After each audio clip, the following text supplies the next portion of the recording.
Time travel promise. Just remember, tomorrow you'll be yesterday's news. I let go of William's chest and instead held onto the bar on the back of the motorcycle as he maneuvered around a curve. My body slumped away as a message. "What are you, mad? I'm just telling the truth," he yelled in order to be heard over the engine. "No, I'm not mad," I yelled back, my voice and words a safety device. A few days after that, my father had emergency bypass surgery on his heart. I came back from sitting with him in intensive care, his chest exposed, meat, bone, and wire right there in front of me. His body physically damaged from bad habits, anxiety, a life he didn't like, anger unexpressed, a literal broken heart. It was dark, and I was telling William about it. We sat in the quiet of our back porch, looking out onto the shape of oak trees underneath city lights and stars. I told him that I loved him before he went under, I said, only because they say you'd regret it if something happened, but it wasn't right. He didn't even say it back. He just looked at me like I thought there was a chance he might die. I felt like I broke a promise. We don't talk like that. William replied, "Well, he survived, so you have at least a few more years to make it a point to not tell him that you love him." Our cat came out from the dark, from the trees, purring and rubbing her side against William's legs. He picked her up by the scruff of her neck, like he always did, and held her so that she dangled powerless and looked into his eyes. With his free hand, he scratched the fluffy, cream-colored fur under her chin. "Who's a good kitty?" he asked. "Stop that, she's too big, you're hurting her," I said. "She likes it," he said. "It reminds her of being a kitten, and it lets her know that I'm the boss."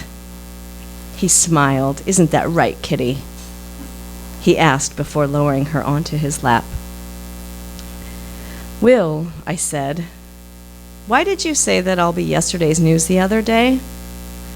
I mean, I don't need to be news, but I had a whole article written about my art in the paper. Being asked to be news on one Sunday is pretty great. I'm happy that it happened, aren't you? I'm happy for you, but that's all you were talking about, and I don't want you to feel bad when nothing comes from it, because most likely nothing will come from it. I remember that night and the date of this conversation because of the surgery and the article, but I am supposed to remember it for another reason. William and I talked about time travel a lot. When it came to this topic, he seemed to have the capacity to dream. Research in particle physics had proven it to be possible, which made the discussion, in his mostly pragmatic view, reasonable. The highway I drove on to get to the hospital ran parallel to what was once the longest linear accelerator, which is where such research was done. I mentioned seeing it on my way home that night. William said, "You know, time travel is possible, and we may be able to use the technology within our lifetime." "Yes, I know. They talked about it in that lecture we went to. They recently sent a particle of a particle back in time a fraction of a second, right?" "Not exactly, but I guess yes, you know it's happened already." "Right," I said, and took the cat from his lap. "Let's make a pact," he said, "that we come back here to this spot on this night. Let's decide it tonight so that in the future, when we have the ability, we'll be here." So that means there are two of us, two of each of us, right here, right now, assuming we have access to the technology? I asked. "You have to agree first," he said. "Do you agree to come back?" "What makes you think that regular people like you or I will be able to travel time if the ability exists? Don't you think it would be highly regulated by an agency like the government?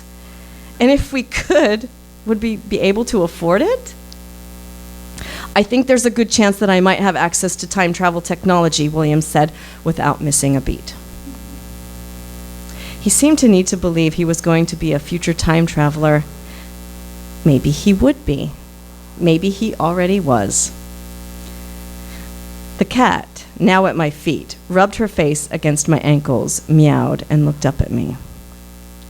I bent down and scratched the back of her neck. Okay, do you agree to come back to this moment right now with me as soon as we have the ability to travel time? William asked.